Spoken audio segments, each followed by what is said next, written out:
Conclusa la visita pastorale del Vescovo nel vicariato di Sturla e Graveglia, fra gli ultimi incontri quello con i bambini e i ragazzi del catechismo dell'ambito pastorale di Graveglia e San Salvatore. Monsignor Tanasini ha celebrato la messa di commiato nell'ambito pastorale della Valle Sturla, vivace incontro con i bambini che frequentano il catechismo in tutte le comunità della valle.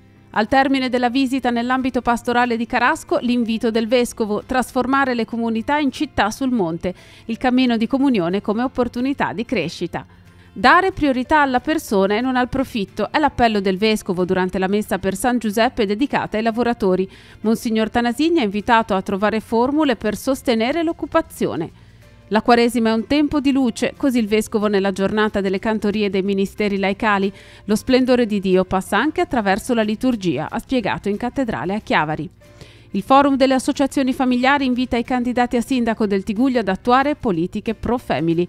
2 le proposte, un assessorato ad hoc e un tavolo permanente di confronto. Benvenuti a Noi Chiesa, la nostra trasmissione che vi racconta la vita della diocesi di Chiavari. Iniziamo questa settimana mostrandovi le immagini e le interviste che abbiamo realizzato a conclusione della visita pastorale di Monsignor Alberto Tanasini nelle comunità parrocchiali del vicariato di Sturla e di Graveglia. Sono stati tanti gli appuntamenti che hanno caratterizzato le 4 settimane che il Vescovo della nostra diocesi ha trascorso in queste parrocchie. In particolare vi mostreremo l'incontro con i bambini e i ragazzi che frequentano il catechismo nell'ambito di comunione pastorale di San Salvatore e di Graveglia. Poi andremo a Borzonasca, dove Monsignor Alberto Tanasini ha incontrato i bambini e i ragazzi che frequentano il catechismo in tutte le comunità della Valle Sturla. Successivamente andremo a San Colombano di Vignale, dove c'è stata la celebrazione eucaristica a conclusione della visita pastorale per tutto l'ambito di comunione di Carasco. Vediamo.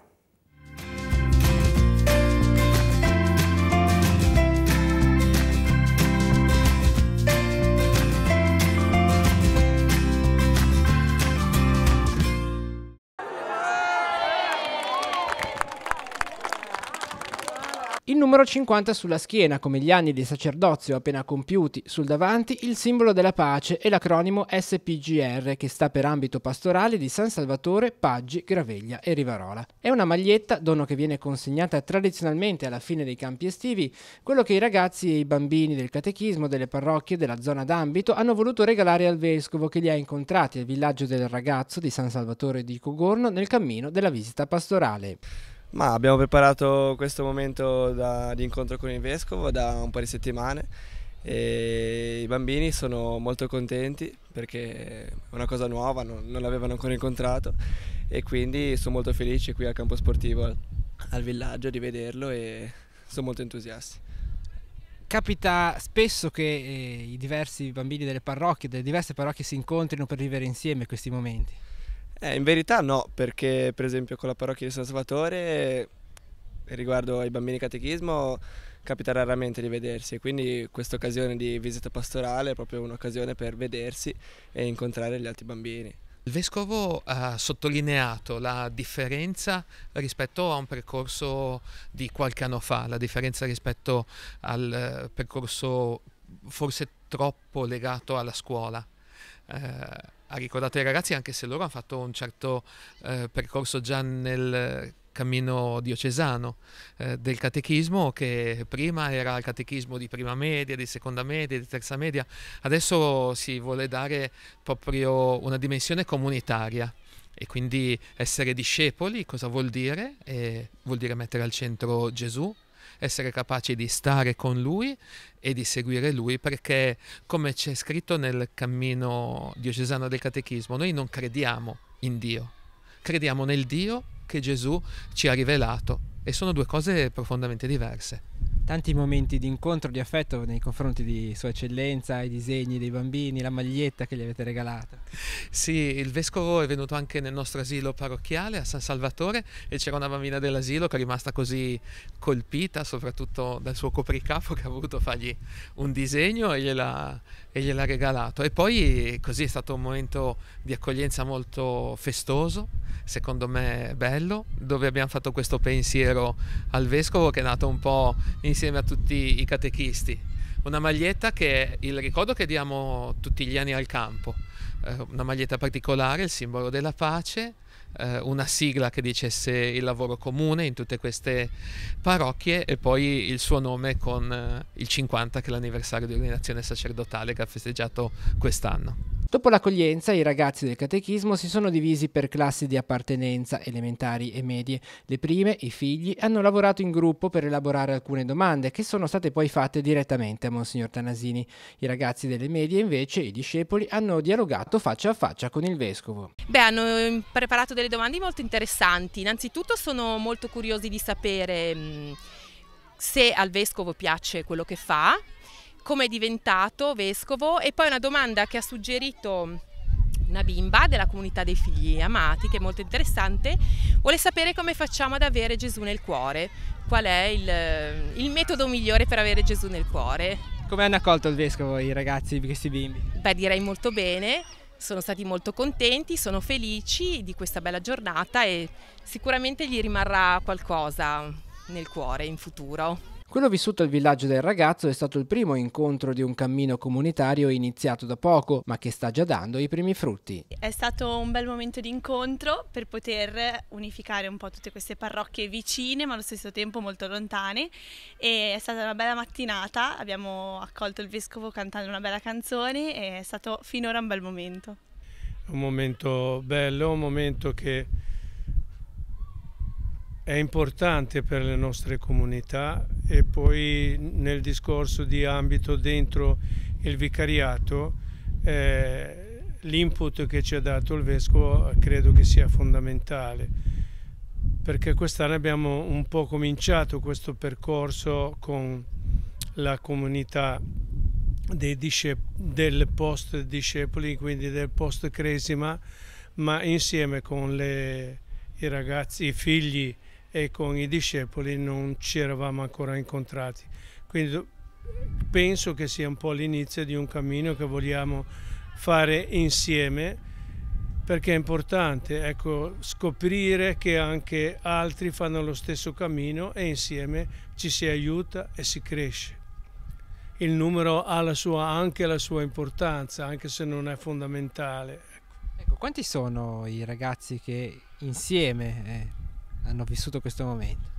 Penso che saranno più di 150, mi sembra che Don Maurizio ha detto che i suoi erano 120 e quindi non 200 ma vicini, ecco 170.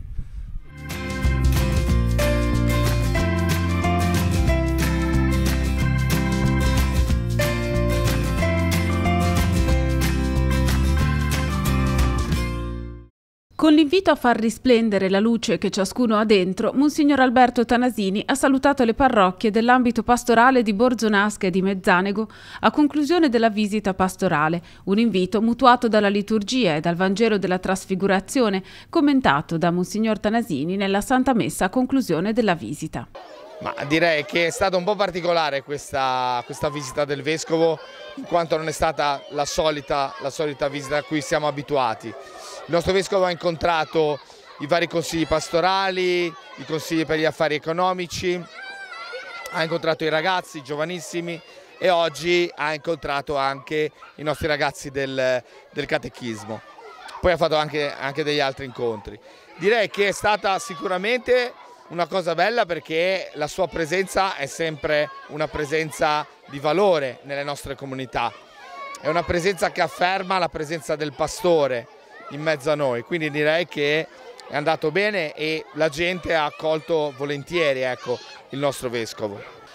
Abbiamo fatto una discreta preparazione, nell'organizzare noi da soli come preti abbiamo pensato che il Vescovo potesse incontrare tutti i vari gruppi della nostra comunità parrocchiale. Allora abbiamo deciso anche di inserirci anche l'incontro con i ragazzi del catechismo, perché il primo catechista è ovviamente il Vescovo, noi siamo i suoi luogotenenti, perciò valeva la pena che lui incontrasse i ragazzi. E poi i ragazzi anche piace vederlo, incontrarlo, che ci sta anche la curiosità di poter parlare con una figura rilevante come un Vescovo. Nella riflessione il pastore della diocesi si è rivolto soprattutto ai tanti bambini e ragazzi presenti che poco prima aveva incontrato nei locali dell'ex asilo, una struttura che è stata riaperta da poco tempo e che ora ospita, oltre al catechismo per tutte le parrocchie, anche laboratori, feste e l'attività dell'oratorio il sabato pomeriggio. Abbiamo cercato insieme a altre mamme volontarie di riportare un po' alla vita, diciamo, questa struttura e utilizzandola per diciamo, far crescere, perché i nostri bambini, i bambini di questa piccola comunità che può essere appunto Borzanasca, abbiano uno spazio dove crescere in modo sano e che imparino a rispettarsi soprattutto, e a giocare insieme, cosa che tante volte non è così scontata, visto diciamo quello che vediamo ogni giorno in televisione piuttosto che intorno a noi, dove si è perso un po' il gusto del giocare all'aperto, della partita di calcio anche col nostro Don Daniele, e del condividere le feste di compleanno che diventano diciamo un qualcosa di quotidiano e normale all'interno dell'oratorio. Infatti solitamente il sabato spesso e volentieri si festeggia la festa, il compleanno dei nostri bambini. Ed è bellissimo vederli crescere così, in modo naturale, un po' come era una volta. Ecco. È stata aperta tramite Agostino Devoto, la sua moglie e Don Daniele. Che cosa si fa in questa struttura fondamentalmente? Tutto, lavoretti con i bambini, fanno di tutto, proprio di tutto. Hanno fatto il carnevale, abbiamo fatto una mangiata, tutto di più. Ed è una cosa stupenda, veramente. Fanno delle cose stupende. Io collaboro con loro, quando riesco faccio di tutto di più, perché ho la bambina, ho 7 anni, la mia nipotina. Mia figlia è stata qua all'asilo, che adesso ha 34 anni, però loro hanno fatto di tutto di più. I bambini, una cinquantina circa, provenienti da tutte le parrocchie di Borzonasca e di Mezzanego, hanno posto al vescovo le loro domande in tutta semplicità. Erano contenti, ma nel frattempo sembravano un po' timoriti perché non capivano bene chi è che veniva a trovarli, gli sembrava come se venisse Gesù, e gliel'abbiamo spiegato. Erano poi contenti, erano molto contenti soprattutto di preparare i canti, erano contentissimi e felici di venire oggi. Ci siamo visti varie sere con i catechisti per preparare appunto le canzoni, anche le canzoni per la messa, come poter preparare appunto i bambini, e ci siamo visti sia a Borzanasca che a Carasco anche con gli altri catechisti. Ci siamo preparati pensando, allora volevamo proporre delle domande da parte dei bambini, cioè prima chiedere ai bambini che cosa avrebbero voluto chiedere, poi abbiamo detto ma no, lasciamoli liberi, perché comunque i bambini riescono sempre e comunque a sorprenderci, a stupirci, e infatti lo hanno dimostrato, nel senso che la loro spontaneità e la loro curiosità è quello che in effetti rende al meglio, ecco. Ma la più strana forse è chiedere, cioè la più strana ma forse la più ovvia, però che cosa fai? Ecco, che cosa fa il vescovo? Perché poi alla fine il nostro contatto diretto è il sacerdote, il parroco, quindi è stato bello, nel senso che il vescovo ha ribadito l'importanza di essere un successore degli apostoli, quindi portare la luce sul nostro percorso di fede, che penso che sia una cosa molto importante, soprattutto in questo periodo in cui viviamo.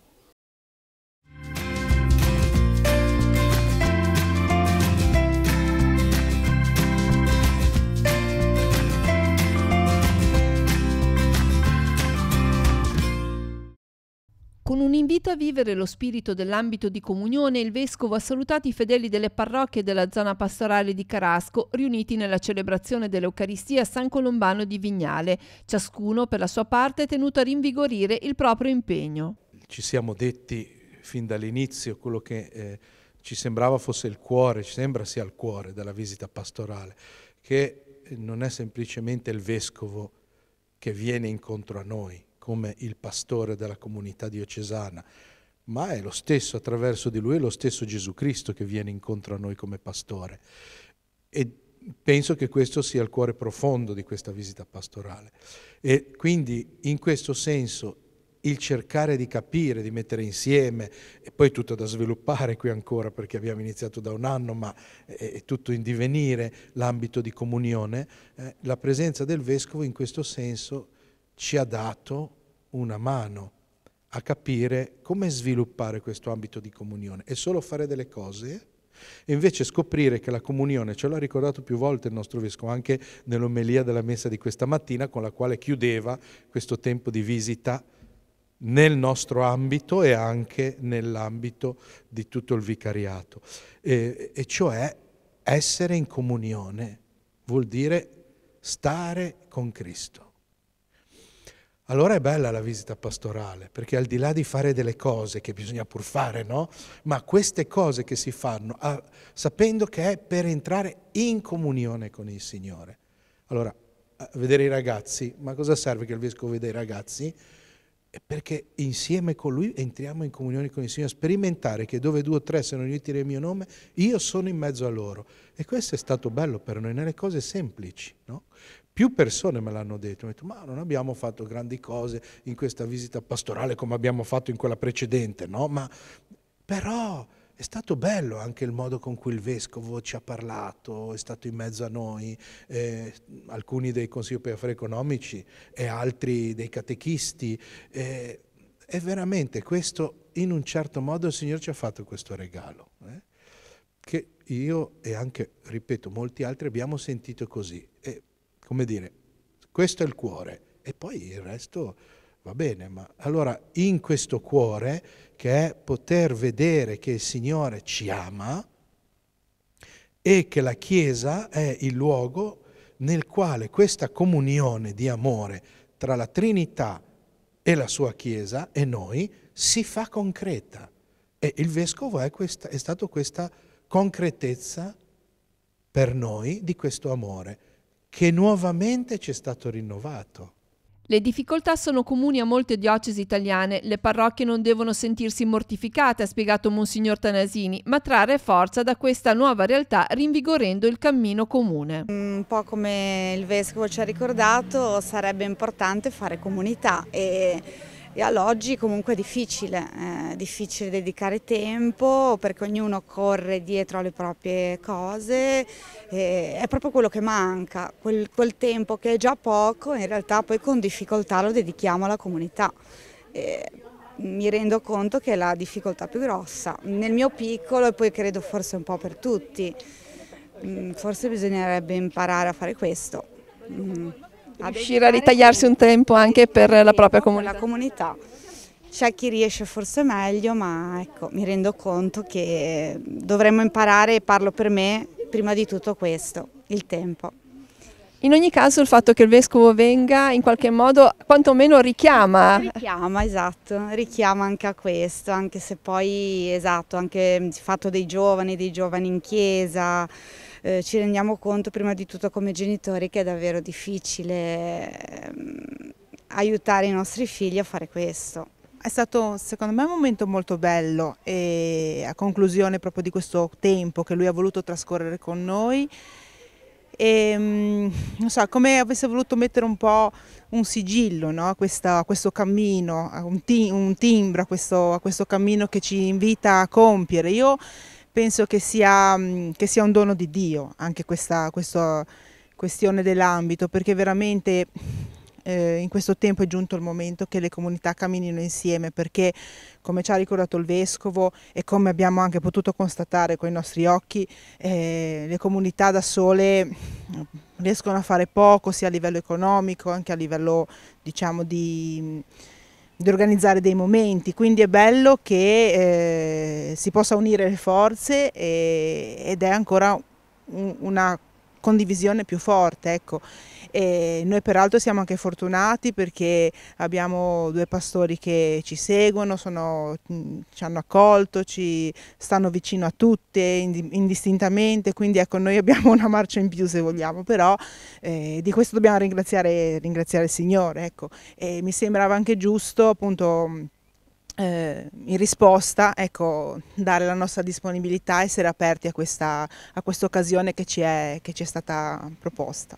In questa visita pastorale, ha spiegato Monsignor Tanasini nell'omelia, ho chiesto di rinnovare l'annuncio del Vangelo con la propria vita, alle nostre comunità di essere città poste sul monte. Il percorso del Vescovo è stato un invito ad andare al cuore del proprio impegno personale e comunitario. Per questa comunità parrocchiale dove siamo, San Colombano di Vignale, è stata anche un'occasione per un percorso che si conclude e uno che si apre relativamente proprio a dei lavori. Quali sono le opere che avete concluso e quali le prossime che appronterete? Sì, in realtà noi non abbiamo fatto, diciamo così, non abbiamo concluso in previsione della visita, no? Ma è stato veramente successo questo, che è già da vari anni, ormai sono già 4 anni, che ci sono stati fatti dei lavori nella parte presbiterale della chiesa, in tutto il presbiterio, è stato restaurato il coro, noi avevamo già fatto l'inaugurazione, era già venuto il vescovo del coro e del baldacchino, il baldacchino era stato restaurato con Don Matteo, una piccola parte del presbiterio perché qui prima c'era tutta carta e quando sono andati a tirar via la carta d'apparati hanno scoperto che invece sotto c'era ancora il marmorino e poi potete vedere che bello che è venuto. E poi abbiamo il lavoro esterno. La sovrintendenza ha chiesto alcune cose, noi chiaramente le disponibilità economiche delle parrocchie, immagino che anche i nostri amici a casa capiscono, sono sempre quelle che sono, e poi anche di fronte a certe richieste che sono state fatte faremo una parte, perché questo lavoro è enorme, questo piazzale è enorme, faremo tutta la parte antistante la facciata della chiesa, e sperando poi di riuscire a trovare altre risorse e poi anche il tempo per fare il resto. Quindi la seconda parte del lavoro è proprio il rifacimento del piazzale. Inizia la prossima tappa della visita pastorale di Monsignor Alberto Tanasini, questa volta nell'ambito di comunione pastorale di San Michele di Pagana, Santa Margherita Ligure e Portofino. Il primo appuntamento sarà lunedì 25 marzo alle 19:30 nella chiesa parrocchiale di San Siro, dove Monsignor Alberto Tanasini presiederà la liturgia della parola di apertura della visita pastorale per tutto l'ambito. Seguirà un breve momento di festa nei locali parrocchiali. Ora parliamo della festa di San Giuseppe Lavoratore che è stata celebrata nella nostra diocesi con la Santa Messa presieduta dal Vescovo nella cattedrale di Nostra Signora dell'Orto. Un momento importante di riflessione sull'emergenza che il lavoro rappresenta per tante famiglie e un po' in generale per tutta la nostra società. C'è stata la riflessione del Vescovo proposta durante l'omelia pronunciata nel corso della Santa Messa che è stata animata dal coro dei lavoratori della diocesi di Chiavari. Vediamo.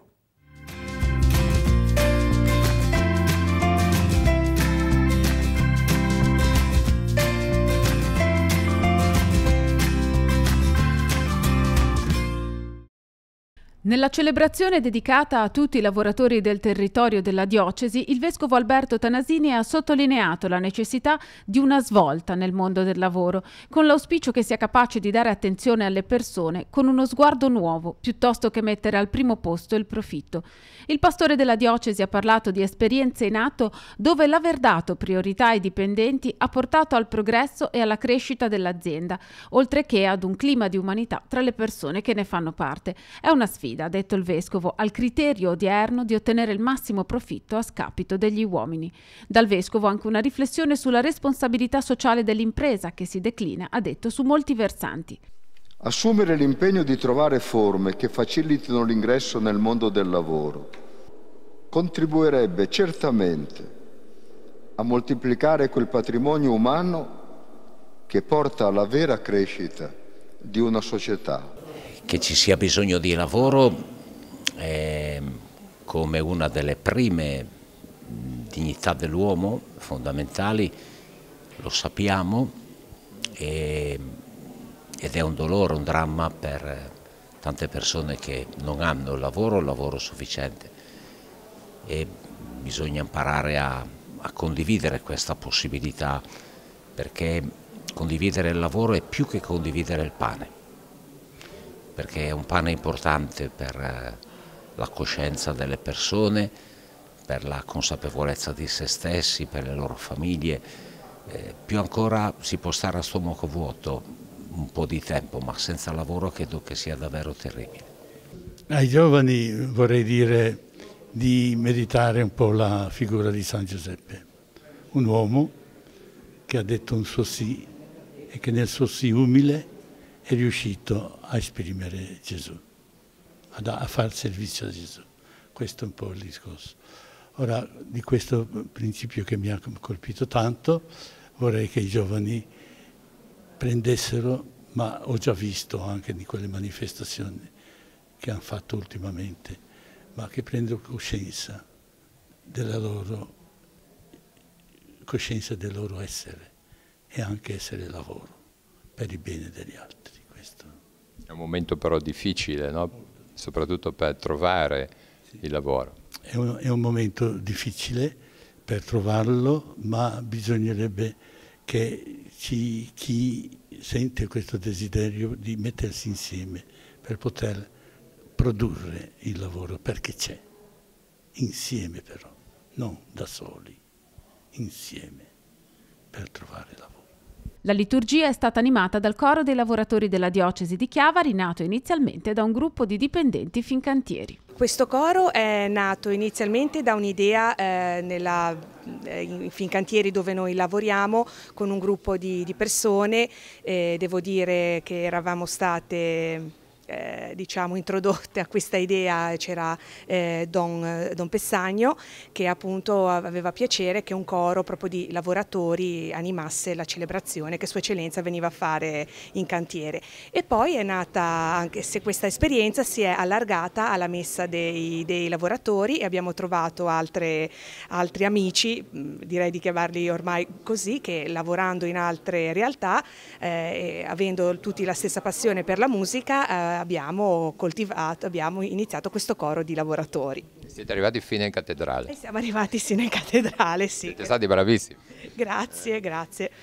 Siamo tutte persone che lo fanno a livello amatoriale e insomma ce la mettiamo tutta. Posso dire che siamo tutti lavoratori di tutti i campi. Ad esempio io sono agricoltore, lavoro in Fincantieri, operai, qualche pensionato, e non ci conoscevamo prima, ci siamo uniti per questa... È bello questo. Messa. Sì, bellissimo, bello. Il gruppo del canto è sempre bello, è sempre un gruppo che fa sempre amicizia, stare insieme è bello, ecco, tutto lì. Avete fatto anche delle prove, perché anche prima si sentiva. Senza prove non si fa niente, ecco. Bisogna fare sempre le prove, provare e si sbaglia, e poi si migliora. Condivido questa passione con Lucia e con tutti gli altri amici, facciamo parte anche di cori parrocchiali, io personalmente anche del coro Gounod di Paolo Sperandio, e il canto è espressione di preghiera, di amicizia e di coesione, quindi noi speriamo che l'anno prossimo ci siano altre persone e ogni anno sempre di più per vivere questo momento in fraternità. Ecco, cosa ha significato per voi prepararvi e soprattutto questa giornata, San Giuseppe, il giorno del lavoratore, anche che la diocesi ha voluto ricordarlo? Ma è molto bello anche per quel terzo anno, se non sbaglio, vero Lucia, che celebriamo questa giornata tutti insieme. San Giuseppe è una presenza concreta nella vita di noi cristiani, è l'uomo di Dio, ma è l'uomo che lavora, è l'uomo del quotidiano, quindi lo sentiamo vicino, perché è un uomo come noi che ha affrontato una vita dura, una vita di sacrificio, una vita di spiritualità anche, e quindi ringraziamo la diocesi che ha voluto questa giornata e speriamo che sia sempre più sentita.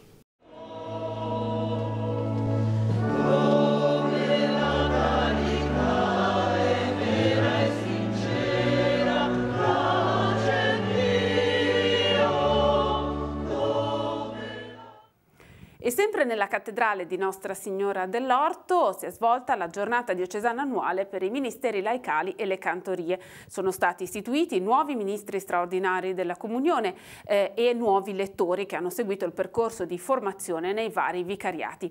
I cantori e i custodi degli edifici di culto hanno potuto così rinnovare le loro promesse. Vediamo.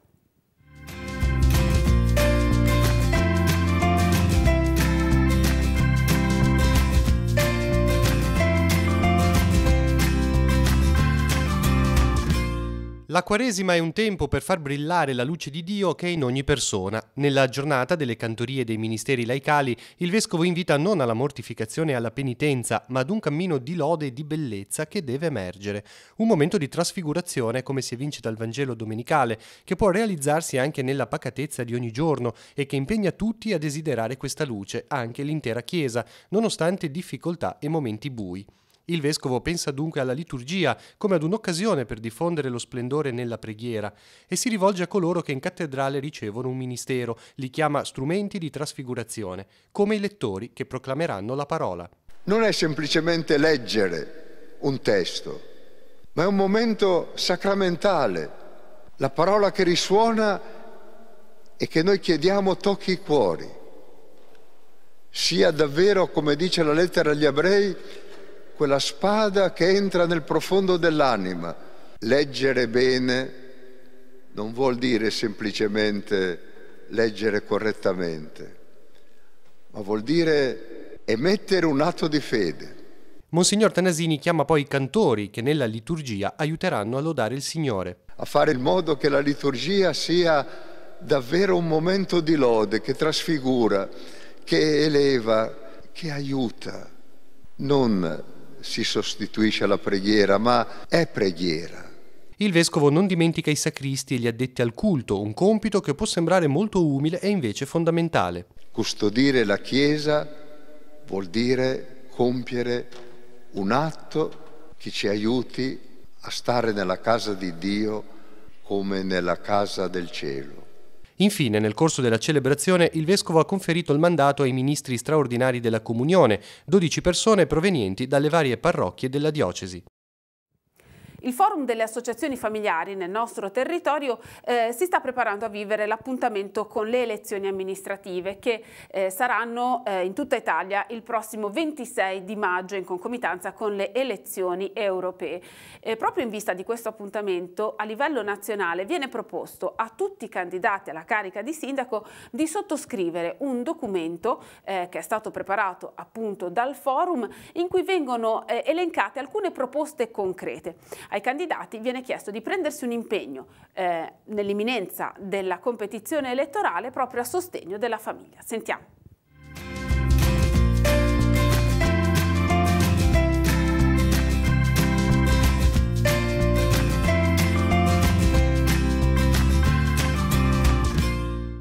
Due proposte concrete per i candidati a sindaco nei comuni che ora vanno alle elezioni. Partiamo dalla prima, qual è?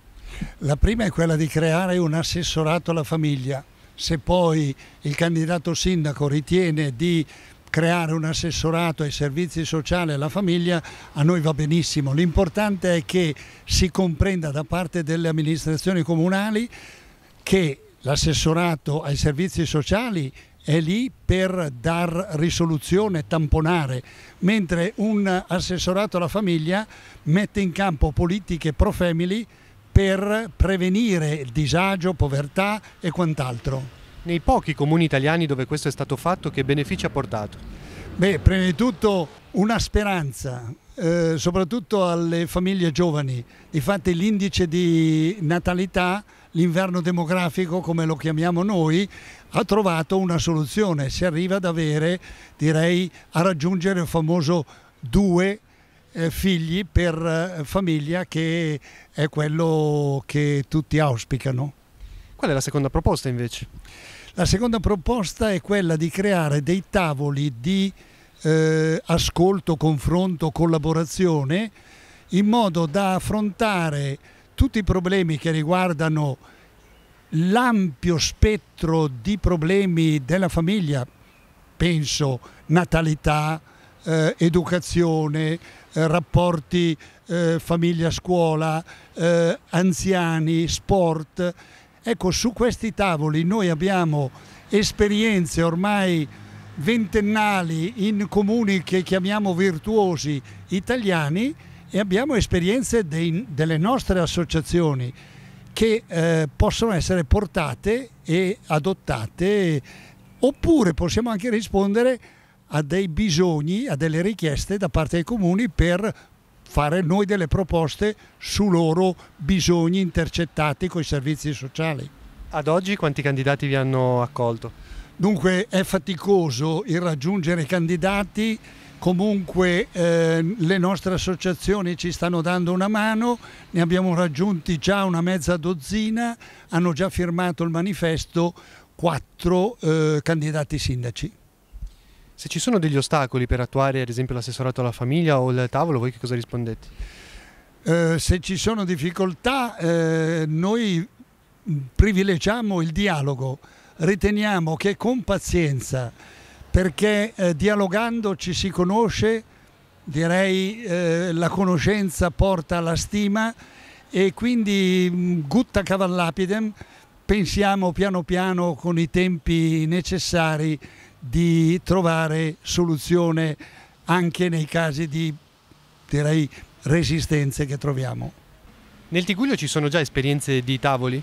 Sì, ci sono 2 esperienze, direi che già da parecchio tempo portiamo avanti. La più, direi, attiva sono 2 anni, sono i tavoli col comune di Chiavari, tavolo famiglia, e adesso stiamo entrando nel tavolo scuola, nel tavolo sport, poi a Sestri Levante col tavolo solidarietà.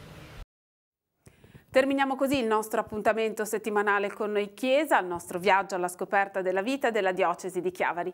Grazie per averci seguito, ci rivediamo la prossima settimana.